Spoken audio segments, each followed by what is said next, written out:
Good morning students. तो देखिए, हम फोटो इलेक्ट्रिक इफेक्ट हम लोग पढ़ रहे थे। लास्ट क्लास में भी इसके बारे में डिस्कशन किया हुआ है, बट यहाँ पे थोड़ा सा देखते हैं इसको फिर से एक बार, क्योंकि ये बहुत ही इंपॉर्टेंट टॉपिक है और इस चैप्टर का सबसे ज़्यादा इंपॉर्टेंट टॉपिक है। तो इसको थोड़ा सा अच्छे से हम लोग समझने की कोशिश करते हैं। तो देखिए, फ़ोटो इलेक्ट्रिक इफेक्ट क्या है। देखिए, जैसे कि मान लीजिए ये कोई सरफेस है, ठीक है, ये मेटेलिक सरफेस है। तो मेटल के अंदर क्या होगा, मेटल के अंदर आपको पता है मेटल जो होते हैं वो एटम से मिलके बनते हैं, और एटम में क्या होगा, न्यूक्लियस होगा और इलेक्ट्रॉन्स होते हैं। तो जब किसी मेटेलिक सरफेस पे सारे पे ऐसा नहीं होगा, ठीक है, तो उसके लिए हमें देखना होता है कौन कौन से हमारे पास मटेरियल्स हैं। तो पहले देखते हैं कि होता क्या है। जैसे कि सनलाइट यहाँ पे इंसिडेंट जब हम लोग कराते हैं तो इस मेटल से इलेक्ट्रॉन इमिट होते हैं जो कि सरफेस से बाहर निकलते हैं, ठीक है। तो कौन कौन से सरफेसेज आप ले सकते हैं, जिसमें सबसे इम्पॉर्टेंट आप ले सकते हैं सीज़ियम, ठीक है। तो सीज़ियम जनरली यूज़ कर सकते हैं आप इस एक्सपेरिमेंट को करने के लिए। तो इसी फिनोमेना को, जिसमें कि जब लाइट किसी मेटेलिक सरफेस पे इंसिडेंट होती है और वहाँ से इलेक्ट्रॉन का इमिशन हो जाता है, इसी को कहते हैं फोटो इलेक्ट्रिक इफेक्ट। तो देखते हैं डिफिनीशन यहाँ पे। The phenomena of ejection of electron यहाँ पे होगा, तो उसको थोड़ा सा ऐड कर लीजिएगा। The phenomena of ejection of electron from a metal surface when light of sufficient high frequency falls upon it is known as photo electric effect, ठीक है। The electron so emitted were called photo electron. तो इस phenomena में जो electrons emit होते हैं उनको कहते हैं फोटो इलेक्ट्रॉन। तो आई होप कि आपको ये बात समझ में आ गई है कि फ़ोटो इलेक्ट्रिक इफ़ेक्ट क्या है, ठीक है। तो चलिए इसका एक्सपेरिमेंटल स्टडी करते हैं, जो कि बहुत इम्पॉर्टेंट है। इसके लिए हमको डायग्राम देखना होगा, ठीक है। तो यहाँ पे एक डायग्राम दिया हुआ है, यही सर्किट अरेंजमेंट है और इसी से हम लोग इसका एक्सपेरिमेंटल वेरिफिकेशन करते हैं।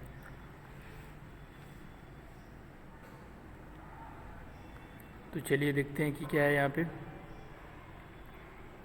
तो देखिए, ये है वैक्यूम चेम्बर, ठीक है। इसके अंदर दो प्लेट है, आप देख सकते हैं। एक प्लेट यहाँ पे है, दूसरी यहाँ पे। इन दोनों प्लेट को एक बैटरी की हेल्प से कनेक्ट किया गया है, ठीक है। और यहाँ पे एक विंडो है ये, जहाँ से लाइट को इंसिडेंट किया जा सकता है। तो ये है अरेंजमेंट। फिर से एक बार देख लेते हैं अरेंजमेंट। यहाँ पे देख सकते हैं ये एक वैक्यूम चेम्बर है। इस चेम्बर के अंदर दो इलेक्ट्रोड लगाए गए हैं। इन इलेक्ट्रोड्स को एक बैटरी की हेल्प से कनेक्ट किया गया है आपस में।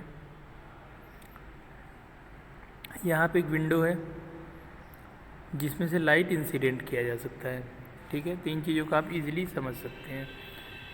अब देखिए होता क्या है इसमें।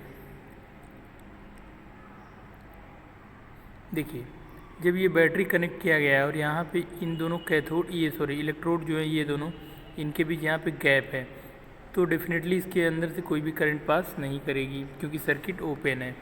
एक तरीके से ये इस तरीके की सर्किट है और यहाँ पे आपने बैटरी कनेक्ट किया हुआ है और यहाँ पे दो इलेक्ट्रोड कनेक्ट किया, तो ये गैप हो गया, ठीक है। तो यहाँ पे इसमें करंट पास नहीं करती है, क्योंकि यहाँ पे सर्किट ओपन है। आपको पता है ओपन सर्किट में कोई भी करंट पास नहीं करेगी। तो ये देखिए, यहाँ पे सर्किट ओपन है। लेकिन एक्सपेरिमेंटली हम लोग देखते क्या है, जैसे इस वाले इलेक्ट्रोड पे हम लोग लाइट इंसिडेंट कराते हैं, ठीक है, यहाँ देख रहे हैं लाइट, तो इस सर्किट में करंट पास करने लग जाती है। लेकिन अब यहाँ पे एक इम्पॉर्टेंट बात है कि ज़रूरी नहीं कि कोई भी लाइट इंसिडेंट कराएं तो यहाँ पे करंट पास होने लग जाए। यहाँ पे एक कंडीशन है कि यहाँ पे कुछ फिक्स फ्रीक्वेंसी या फिर उससे हाई फ्रीक्वेंसी की लाइट से ही करंट पास करती है। अगर उस फिक्स फ्रीक्वेंसी से कम की लाइट है तो करंट पास नहीं करती। एग्जाम्पल की बात करें अगर हम, तो चलिए हम चलते हैं, हम देखते हैं कि हमारे पास जो इलेक्ट्रोमैग्नेटिक स्पेक्ट्रम है वाइट लाइट या विजिबल लाइट के लिए वो क्या है। तो वो इस सीक्वेंस में है,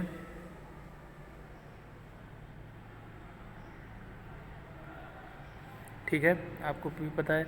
इसमें इधर की फ्रीक्वेंसी है मैक्सिमम और ये इसको न्यू वन मैक्सिमम कर दे रहे हैं और इधर न्यू डैश मिनिमम है, ठीक है। तो सपोज किया कि आपने रेड लाइट यहाँ पे इंसिडेंट किया, करंट पास नहीं किया, फिर ऑरेंज भी नहीं किया, येलो भी नहीं किया, फिर सपोज ग्रीन लाइट आपने पास किया तो इसमें करंट पास किया, ये एमीटर, इसमें डिफ्लेक्शन होगा।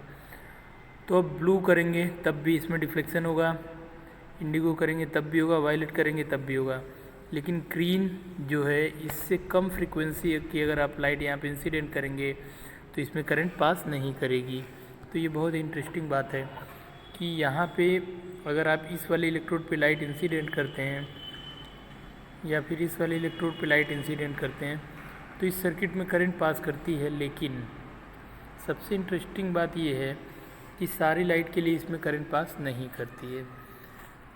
तो हमको चेक करना होता है कि हमको कौन सी फ्रीक्वेंसी, एक फ्रीक्वेंसी न्यू मिलती है जिससे कि जिस फ्रीक्वेंसी पे इस एमीटर में डिफ्लेक्शन शो करता है, और इस फ्रीक्वेंसी से हाई जितनी भी फ्रीक्वेंसीज आप यूज़ करेंगे सभी पे इस एमीटर में डिफ्लेक्शन होगा। बट अगर इससे लेस फ्रीक्वेंसी न्यू डैश आपने यूज़ किया तो उसमें कोई भी करंट पास नहीं करेगी। तो जिस फ्रीक्वेंसी पे इसमें करंट पास फ्लो करना स्टार्ट होता है उसी को कहते हैं हम लोग थ्रेशोल्ड फ्रीक्वेंसी। ठीक है, क्या कहते हैं? थ्रेशोल्ड। तो थ्रेशोल्ड फ्रीक्वेंसी क्या है? थ्रेशोल्ड फ्रीक्वेंसी वो मिनिमम फ्रीक्वेंसी है जिसकी लाइट इंसिडेंट करने से सर्किट में करंट पास होना स्टार्ट हो जाती है, और अगर उससे कम की लाइट इंसिडेंट करेंगे तो सर्किट में करंट पास नहीं होगी। ये बहुत इंटरेस्टिंग कॉन्सेप्ट है यहाँ पे। तो एक आपको मिलती है क्राइटेरिया थ्रेशोल्ड फ्रीक्वेंसी। एक तरीके से थ्रेशोल्ड फ्रीक्वेंसी एक बाउंड्री बनाती है जिससे बिलो फ्रीक्वेंसी पे करंट पास नहीं करती सर्किट में, और एबव फ्रीक्वेंसी पे सर्किट में करंट पास करती है। तो ये है थ्रेशोल्ड फ्रीक्वेंसी के बारे में। अब ऐसा क्यों होता है इसके बारे में आपको पढ़ना है डिटेल में, वो सब हम लोग आगे देखेंगे। बट यहाँ पे हम लोग देखते हैं कि होता क्या है, क्यों करंट पास करती है। तो होता ये है कि जब लाइट इस इलेक्ट्रोड पे इंसिडेंट होती है तो यहाँ पे दो पॉसिबिलिटी है, या तो इस इलेक्ट्रोड से इलेक्ट्रॉन निकलेगा या तो नहीं निकलेगा। तो इलेक्ट्रॉन कब निकलेगा? अब देखिए यहाँ पे इलेक्ट्रॉन जो है वो न्यूक्लियस के साथ बाउंड होता है। अब इसको न्यूक्लियस के इलेक्ट्रोस्टैटिक फील्ड से बाहर आने के लिए कुछ एनर्जी की रिक्वायरमेंट होती है। अगर ये जो फोटॉन है वो उसको इतनी एनर्जी दे दे जिससे कि वो इस फील्ड से बाहर आ पाए तो ये बाहर आ जाता है, और अगर ये एनर्जी नहीं दे पाता उतनी सफिशिएंट तो ये बाहर नहीं आ पाता है। तो अब यही है कि इस फोटॉन के पास कितनी एनर्जी है इस पे डिपेंड करेगा कि वो इलेक्ट्रॉन को कितनी एनर्जी ट्रांसफ़र करने वाला है। तो होता ये है कि जब जैसे कि मान लीजिए ये कोई दूसरा डायग्राम देखते हैं, ये कोई कंटेनर है जिसके अंदर यहाँ पे सपोज इलेक्ट्रॉन्स हैं। ठीक है, इसको एक मैकेनिकल मॉडल से समझते हैं, और ये इसकी डेप्थ है h। तो इलेक्ट्रॉन को बाहर फ्री होने के लिए इस डेप्थ से बाहर आना होगा। तो इस डेप्थ से बाहर आने के लिए अगर इसकी ये h डेप्थ में है तो इसको कम से कम mgh एनर्जी की रिक्वायरमेंट होती है अगर आप क्लासिकली देखें तो। अगर आप यहाँ से इसको एनर्जी देते हैं और इसकी एनर्जी कम है तो ये इधर आएगा फिर वापस गिर जाएगा। ऐसे ही ये फील्ड है ये न्यूक्लियस की, मान लीजिए फील्ड यहाँ तक है, इलेक्ट्रॉन यहाँ कहीं है। आप फोटॉन ने इसी एनर्जी दिया, अगर इस फोटॉन से ये यहीं तक आ पाया तो ये बाहर नहीं जा पाएगा। थोड़ा और बढ़ाए, थोड़ा और आगे तक आया, थोड़ा और एनर्जी बढ़ाए, थोड़ा बाहर तक आ गया इस बाउंड्री तक। तो इस बाउंड्री तक जब आएगा तो वो मिनिमम फ्रीक्वेंसी होगी जो इसको बाउंड्री तक ले आ रही है। अब थोड़ी सी भी और फ्रीक्वेंसी बढ़ा दें तो ये बाहर आ जाता है। अच्छा, फ्रीक्वेंसी पे ये सब कुछ क्यों डिपेंड हो रहा है? क्योंकि आपको पता है कि फोटॉन की जो एनर्जी है वो फ्रीक्वेंसी डिपेंडेंट है। तो अगर फ्रीक्वेंसी आप बढ़ाते हैं इसका मतलब आप एनर्जी ही बढ़ा रहे हैं, इसलिए हम सारी बातों को फ्रीक्वेंसी के टर्म में यहाँ पे कर रहे हैं। ठीक है, तो आई होप कि आपको ये सारी बातें समझ में आ रही होंगी। यहाँ पे हम बार बार फ्रीक्वेंसी टर्म क्यों यूज़ कर रहे हैं, क्योंकि यहाँ पे जो फ्रीक्वेंसी है वो एनर्जी से रिलेटेड है। एनर्जी इज़ इक्वल टू होता है h टाइम्स न्यू, जहाँ h क्या है? प्लैंक्स कांस्टेंट, और न्यू हमारी है फ्रीक्वेंसी ऑफ फोटॉन। तो इस बात को हमको ध्यान देना होगा कि जब भी हम एनर्जी की बात करेंगे फोटॉन की तो मतलब हम बात कर रहे हैं फ्रीक्वेंसी ऑफ फोटॉन की ही बात कर रहे हैं। तो आपको ये बातें समझ के चीज़ों को पढ़ना होगा। तो अभी आपको ये बात समझ में आई होगी कि ऐसा क्यों होता है। तो देखिए इस चैम्बर में जैसे ही लाइट यहाँ पे इंसिडेंट करते हैं, सपोज कि इसकी फ्रीक्वेंसी काफ़ी हाई है जो कि इलेक्ट्रॉन को इमिट कर देगी, तो यहाँ से इलेक्ट्रॉन निकलते हैं जो कि आपको यहाँ पे दिखाए जा रहे हैं ये इलेक्ट्रॉन। अब ये इलेक्ट्रॉन निकलेंगे तो इनके पास कुछ काइनेटिक एनर्जी होगी जिससे ये स्ट्रेट लाइन में ट्रेवल करते हैं और दूसरे वाले प्लेट तक पहुँच जाते हैं। दूसरे वाले प्लेट पे जब ये पहुँच जाते हैं तो ये इस वायर के थ्रू फिर इस सर्किट से मूव करते हैं, ठीक है। बट यहाँ पे एक सबसे इम्पॉर्टेंट बात ये है कि यहाँ पे देख सकते हैं ये वाला इलेक्ट्रोड नेगेटिव टर्मिनल के साथ कनेक्ट है, ठीक है। ये हमारी चॉइस पे डिपेंड कर रहा है। बिगनिंग में हम क्या करते हैं, इस सर्किट को कट करते हैं और यहाँ से देखिए हम ऐसे कनेक्ट करते हैं। पहले तो हम इसको कोई भी बैटरी नहीं कनेक्ट करते, यहाँ पे इस सर्किट को डायरेक्ट यहाँ से ऐसे कनेक्ट कर देते हैं, तो भी इस सर्किट में करंट पास करती है। कैसे, यहाँ से जो लाइट इंसिडेंट होती है वो इलेक्ट्रॉन इजेक्ट करती है, इलेक्ट्रॉन के पास काइनेटिक एनर्जी होती है, इलेक्ट्रॉन यहाँ से इस वाले प्लेट तक पहुँचता है और फिर इसके अंदर से मूव करता है ऐसे, तो बिना किसी बैटरी के इसमें करंट पास करती है। अब हम चाहते हैं कि इसमें थोड़ी और करंट पास हो। Yes ma'am. तो अब आपको ये experimental study of photo electric effect जो दिया हुआ है, ये बात अब आपको समझ में आएगी अगर आप चीज़ों को ध्यान से सुनेंगे तो, ठीक है। तो देखिए यहाँ पे क्या दिया हुआ है, इसको एक बार देखते हैं। ये टॉपिक है experimental study of photo electric effect, ठीक है। तो चलिए देखते हैं। The apparatus consist of evacuated glass tube filled with 2 electrodes. तो अभी देखा आपने जो भी डायग्राम दिया हुआ है नीचे, ठीक है। The electrode E is called emitting electrode and other electrode C is called collecting electrode. तो यहाँ पे देखिए इन चीज़ों के बारे में वैसे आपको बता दिया गया है, बट फिर भी एक बार देख लीजिए। ये है इवैक्यूएटेड ग्लास चैम्बर, इसके अंदर 2 इलेक्ट्रोड दिख रहे हैं आपको यहाँ पे। ये वाला जो इलेक्ट्रोड है ये है एमिटिंग इलेक्ट्रोड और ये C है कलेक्टिंग इलेक्ट्रोड, ठीक है। चलिए आगे देखते हैं।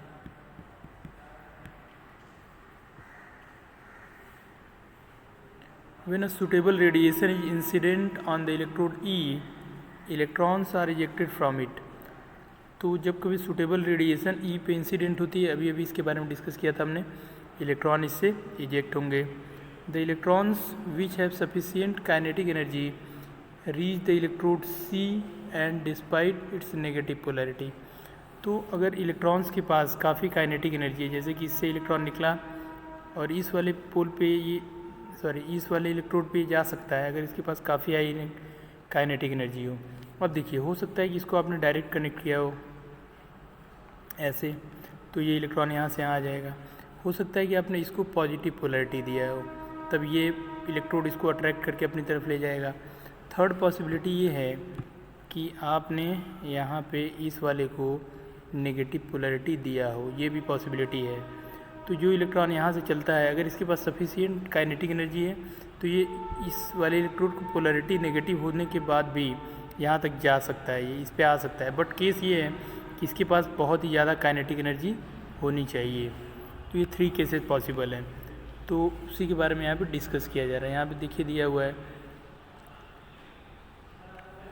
The electron which have sufficient kinetic energy reach the electrode C despite its negative polarity, ठीक है। उसके बाद the potential difference between the 2 electrodes act as the retarding potential, ठीक है। तो the potential difference between 2 electrodes act as retarding potential.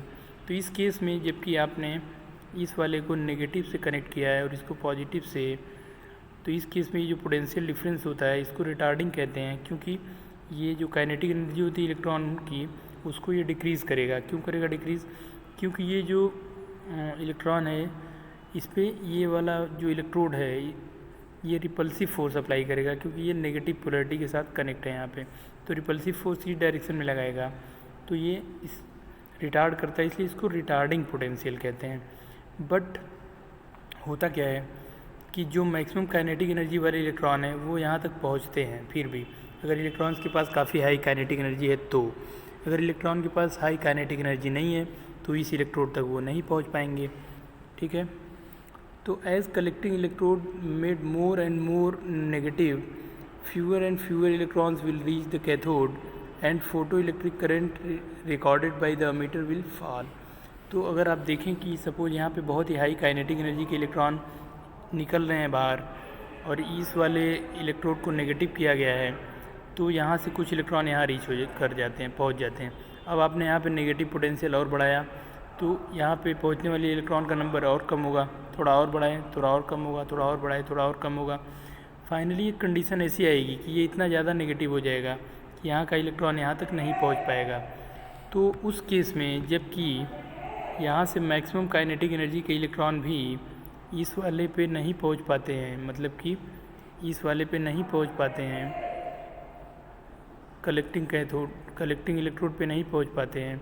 और अगर potential थोड़ा सा कम करें तो कुछ इलेक्ट्रॉन पहुँचते हैं, पोटेंशियल फिर थोड़ा सा बढ़ाएं तो नहीं पहुँचते हैं। तो एक आपको बाउंड्री मिलती है, जैसे V पोटेंशियल किया हुआ है तो इलेक्ट्रॉन पहुँच रहे हैं, लेकिन आपने V से V1 कर दिया, ठीक है। V1 और V के बीच बहुत ही कम डिफरेंस है, एक बाउंड्री लाइन है कि V पे कुछ बहुत ही कम करंट पास करेगी, वो एक अलग बात है, बट V पे कुछ इलेक्ट्रॉन इसका मतलब पहुंच रहे होंगे। लेकिन जैसे ही V to V1 किया तो कोई भी इलेक्ट्रॉन नहीं पहुंच रहा, मतलब कि मीटर की रीडिंग 0 हो जा रही है। तो V पे रीडिंग 0 नहीं है, V1 पे 0 है, फिर V पे 0 नहीं है, V1 पे 0 है। तो यहाँ पे एक बाउंड्री लाइन बन रही है। तो इसी पोटेंशियल को नेगेटिव जो जिसकी वैल्यू है, जिस पे कि इलेक्ट्रॉन पहुंच नहीं पा रहा है इलेक्ट्रोड पे, कलेक्टिंग इलेक्ट्रोड पे, और करंट हो जा रही है 0, इसी को हम लोग यहाँ पे नेम देते हैं स्टॉपिंग पोटेंशियल। तो देखिए अभी आपके सामने एक टर्म आएगा बहुत इंपॉर्टेंट। तो यहाँ पे देखिए the potential difference between the two electrodes act as the retarding potential. क्यों करता है बताया, क्योंकि जब आपने इसको नेगेटिव से कनेक्ट किया हुआ है तभी देखिए रिटार्डिंग पोटेंशियल का कॉन्सेप्ट आएगा, जब आपने कलेक्टिंग कैथोड को नेगेटिव किया हुआ है, ठीक है। तो ये क्या करता है, इलेक्ट्रॉन को आने नहीं देता अपनी तरफ, तो ये पोटेंशियल रिटार्डिंग पोटेंशियल बोली जाती है। As the collecting electrode made more and more negative, जैसे जैसे इसकी नेगेटिविटी बढ़ाते जाएंगे इलेक्ट्रॉन्स का नंबर बहुत ही कम होता चला जाएगा जो कि वहाँ पे तक पहुँच पाता है, ठीक है। And current recorded by ammeter will fall. तो एमीटर जो करंट रिकॉर्ड करता है वो धीरे धीरे कम होती चली जाती है। In case of retarding potential V naught called stopping potential, no current no electron will reach the cathode and current will become 0। तो जब क्या करते हैं आप, जब यहाँ पे आप करते हैं कि जब यहाँ पे आपने इतना नेगेटिव पोटेंशियल लगा देते हैं कि इलेक्ट्रॉन यहाँ पे पहुँच नहीं पाता है, तो उस केस में इसके बीच का जो पोटेंशियल डिफरेंस है जिसको V नॉट बोला जा रहा है, इसी को कहते हैं स्टॉपिंग पोटेंशियल, क्योंकि ये सभी इलेक्ट्रॉन को स्टॉप कर देता है। कोई भी इलेक्ट्रॉन कलेक्टिंग इलेक्ट्रोड तक नहीं पहुंच पाता है, जिससे कि सर्किट में करंट 0 हो जाती है। और इस तरीके से यहाँ पे एक पोटेंशियल मिलता है जिसको कहते हैं स्टॉपिंग पोटेंशियल, ये सभी इलेक्ट्रॉन को इलेक्ट्रोड पे आने से रोक देता है, ठीक है। तो इस केस में अगर आप बात समझें, बात को ज़रा सा डीपली समझें, तो जैसे देखिए कि ये कंडीशन है, यहाँ से कोई इलेक्ट्रॉन निकला और ये ऐसे चला, जस्ट पहुँचने ही वाला था, बस टच करने ही वाला था। यहाँ पे इसके पास इतनी एनर्जी थी, ठीक है, जस्ट उस बाउंड्री की जिसकी बात कर रहे थे कि V1 पे ये यहाँ पे पहुँच जाएगा, लेकिन इसको V नॉट पे पहुँच जाएगा, लेकिन V1 पे नहीं पहुँच पाएगा। तो इस V नॉट की कंडीशन में इसका मतलब ये हुआ कि यहाँ तक पहुँच रहा है, तो ये V नॉट इसको रोक पा रहा है। तो इसका मतलब इसकी काइनेटिक एनर्जी जो है ½ वो EV नॉट के इक्वल है। लेकिन क्या यहाँ पे V² की जगह पे हमको V मैक्स लिखना चाहिए? तो जी हाँ, बिल्कुल, क्योंकि देखिए यहाँ से जो इलेक्ट्रॉन जिसकी काइनेटिक एनर्जी मैक्सिमम होगी वही तो यहाँ तक पहुँच पाएगा, मतलब कि जिसकी वेलोसिटी मैक्सिमम होगी उसकी काइनेटिक एनर्जी मैक्सिमम होगी, सिर्फ वही इलेक्ट्रॉन यहाँ पे पहुँच पाएंगे, क्योंकि नेगेटिव पोटेंशियल आपने बहुत ज़्यादा बढ़ा दिया है, ठीक है। कम एनर्जी वाले इलेक्ट्रॉन तो पहले ही रिपेल हो जाएंगे, तो जिसकी काइनेटिक एनर्जी मैक्सिमम है वो फिर भी यहाँ तक पहुँचेगा। तो उस कंडीशन में आपके पास इक्वेशन होगा ये, देखिए ½ mv² = EV नॉट आप लिख पाएंगे यहाँ पे। तो ये इक्वेशन बन जाता है, बहुत इंपॉर्टेंट, ठीक है। तो इस केस में अगर आपको मैक्सिमम काइनेटिक एनर्जी निकालनी हो तो आपको चाहिए इलेक्ट्रॉनिक चार्ज और स्टॉपिंग पोटेंशियल, इससे आपको मैक्सिमम काइनेटिक एनर्जी मिल जाती है। तो देखिए इन सभी चीज़ों को स्टडी करने के बाद एक समराइज वे में हम लॉज पढ़ते हैं, laws of photo electric emission, कि कौन कौन से लॉ हैं फोटो इलेक्ट्रिक इमिशन के। तो देखिए फर्स्ट लॉ क्या है, the emission of photo electron take place only when frequency of incident radiation is above a certain critical value. तो आपको बताया गया है जैसे कि ये कोई सरफेस है, इस पर कोई भी फ्रीक्वेंसी की लाइट इंसिडेंट करेंगे तो इलेक्ट्रॉन इमिट नहीं होता है, बट क्या करना होता है, एक फिक्स फ्रीक्वेंसी होती है या फिर उससे एबव, उससे कम की फ्रीक्वेंसी से कोई इलेक्ट्रॉन इमिट नहीं होता है। कैरेक्टरिस्टिक्स ऑफ द मेटल, ये मेटल के कैरेक्टर पर डिपेंड करता है।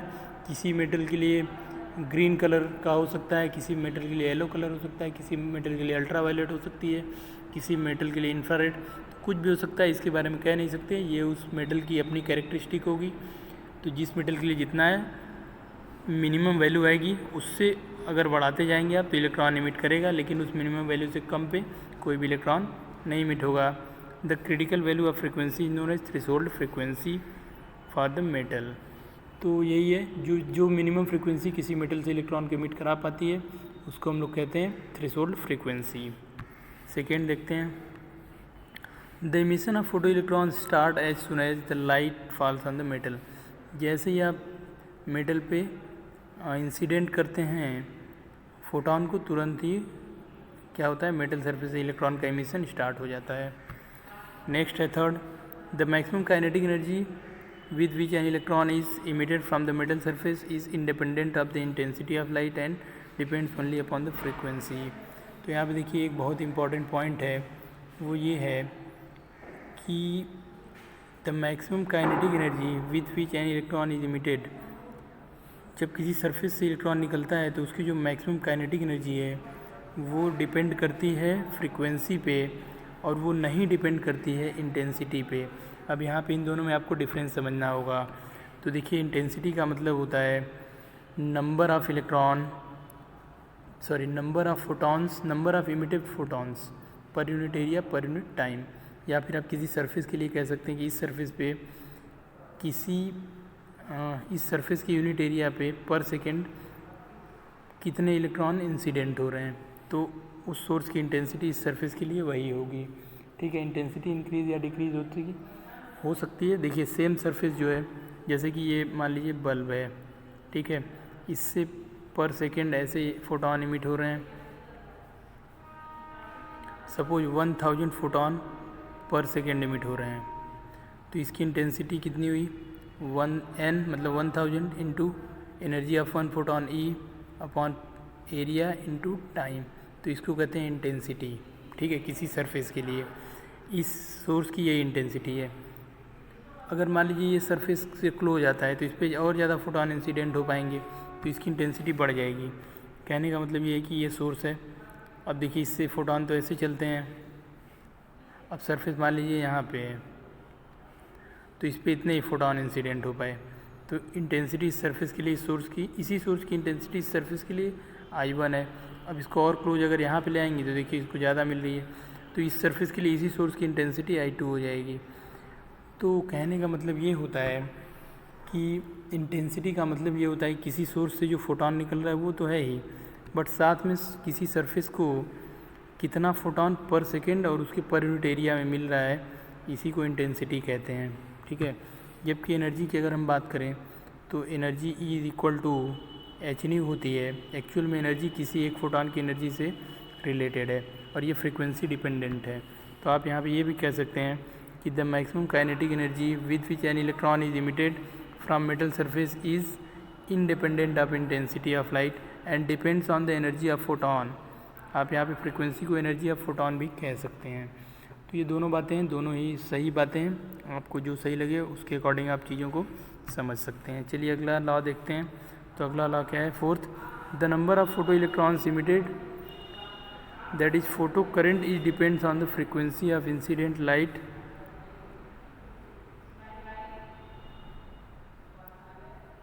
इंडिपेंडेंट है and depends only upon the intensity. तो यहाँ देखिए ये जो किसी सरफेस से, जैसे इस सरफेस से कितना इलेक्ट्रॉन इमिट होगा पर सेकेंड, ये बात उसकी एनर्जी पे डिपेंड नहीं करती, मतलब फोटॉन की एनर्जी पे डिपेंड नहीं करती है, बल्कि किस बात पे डिपेंड करती है, इंटेंसिटी पे। लेकिन इसकी इंटेंसिटी की कंडीशन में जो फोटॉन इंसिडेंट हो रहे हैं उनकी एनर्जी थ्रेशोल्ड से फ्रीक्वेंसी से या तो इक्वल हो या तो ऊपर हो। ऐसा नहीं है कि सरफेस पे किसी भी इंटेंसिटी की लाइट को इंसिडेंट कराएंगे तो इलेक्ट्रॉन इमिट होंगे, ऐसा नहीं है। देखिए आई क्या है, आई का मतलब है number of photon per unit area per unit time. तो अगर यहाँ से इलेक्ट्रॉन इमिट हो रहा है इसका मतलब ये जो फ्रीक्वेंसी है या तो ये थ्रेशोल्ड है या इससे ऊपर है। तो अब क्या करेंगे, उस केस में अगर आप देखेंगे तो जो इस सरफेस से जो इलेक्ट्रॉन का नंबर है निकलने का वो फोटॉन की एनर्जी पे इंडिपेंड होता है। मतलब कि इलेक्ट्रॉन की फोटॉन की एनर्जी पे नहीं डिपेंड करता या फ्रीक्वेंसी पे नहीं डिपेंड करता, वो किस पे डिपेंड करता है, नंबर ऑफ़ फोटॉन पे। नंबर ऑफ़ फोटॉन का मतलब यहाँ पे इंटेंसिटी से है। तो यहाँ पे आप देख सकते हैं चीज़ों को, सारी चीज़ों को यहाँ पे ने देखा। तो यहाँ पे फर्स्ट है कि सरफेस से इलेक्ट्रॉन निकलने के लिए इंटेंसिटी नहीं बल्कि कौन रिस्पॉन्सिबल है, फ्रीक्वेंसी, और मिनिमम फ्रीक्वेंसी जो होगी उसको कहेंगे थ्रेशोल्ड। दूसरा आपने देखा कि जैसे ही फोटॉन सरफेस पे गिरता है तुरंत इलेक्ट्रॉन का इमिशन हो जाता है। थर्ड देखा कि मैक्सिमम जो काइनेटिक एनर्जी है फोटॉन की वो होती है EV0, जहाँ पे V0 क्या है, स्टॉपिंग पोटेंशियल है। और फोर्थ क्या देखा आपने,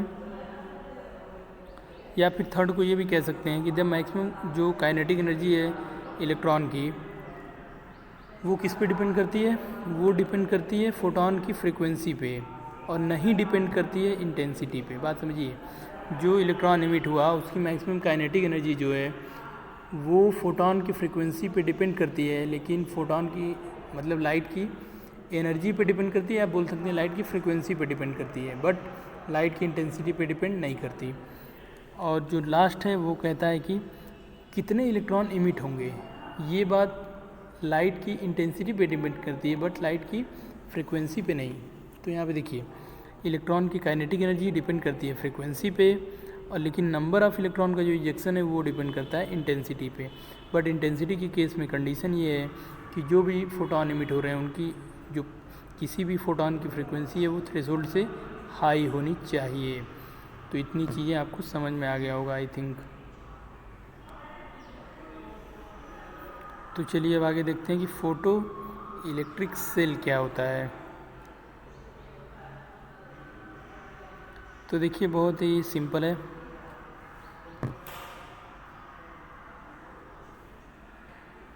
ये photo electric cell is an arrangement which convert light energy to electrical energy. Photo cell of following 3 types. तो यहाँ पे फोटो सेल के कई टाइप दिए हुए हैं, ठीक है। फोटो सेल क्या होता है बस हमको यही जानना है, यहाँ पे आपके सिलेबस में इतना ही है। बट यहाँ पे टाइप्स की अगर बात करें तो यहाँ पे देखिए फोटो इमिसिव सेल है, फोटो वोल्टिक सेल है और फोटो कंडक्टिव सेल है। 3 टाइप के यहाँ पे फोटो इलेक्ट्रिक सेल होते हैं, ठीक है। क्या करते हैं ये, बहुत ही सिंपल इसकी वर्किंग है। अगर आपने फ़ोटो इलेक्ट्रिक इफेक्ट को समझ लिया तो इसको बहुत ही आसानी से आप समझ लेंगे। ये देखिए क्या है, ये एक चैम्बर है जिसके अंदर 2 इलेक्ट्रोड हैं, ठीक है। इस वाले इलेक्ट्रोड पे लाइट इंसिडेंट करते हैं, इधर पॉजिटिव पोटेंशियल से कनेक्ट किया है, यहाँ से इलेक्ट्रॉन इमिट होगा, ये इसके अंदर जाएगा इलेक्ट्रॉन और यहाँ से इसमें करंट पास करेगी। तो बहुत ही सिंपल सा बेसिक कॉन्सेप्ट है, ठीक है।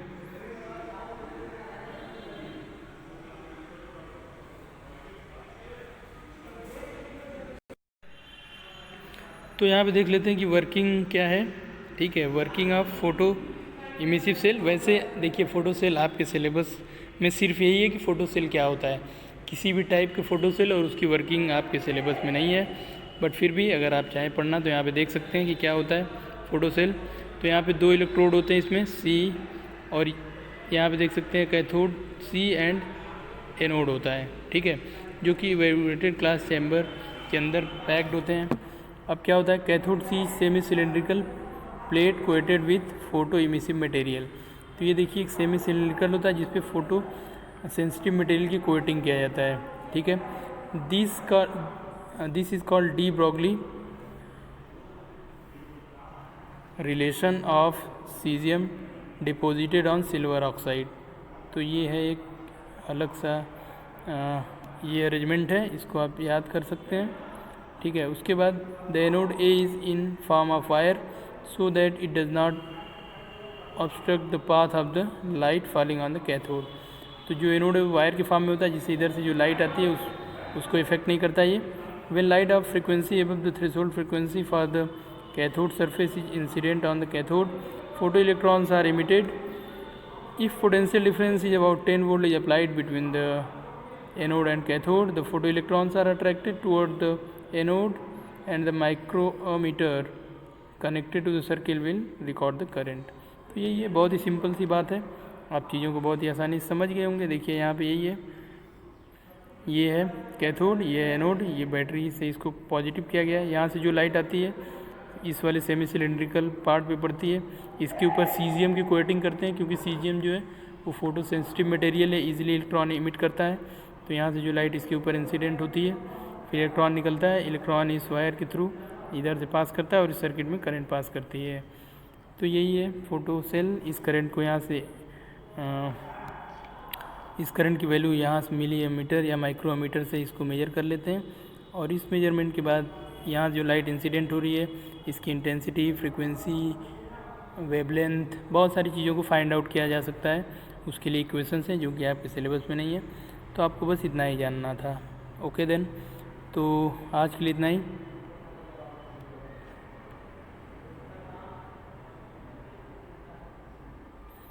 आप चाहें तो यहाँ पे इसको नोट कर सकते हैं, ठीक है, इसको जो है आप नोट कर सकते हैं।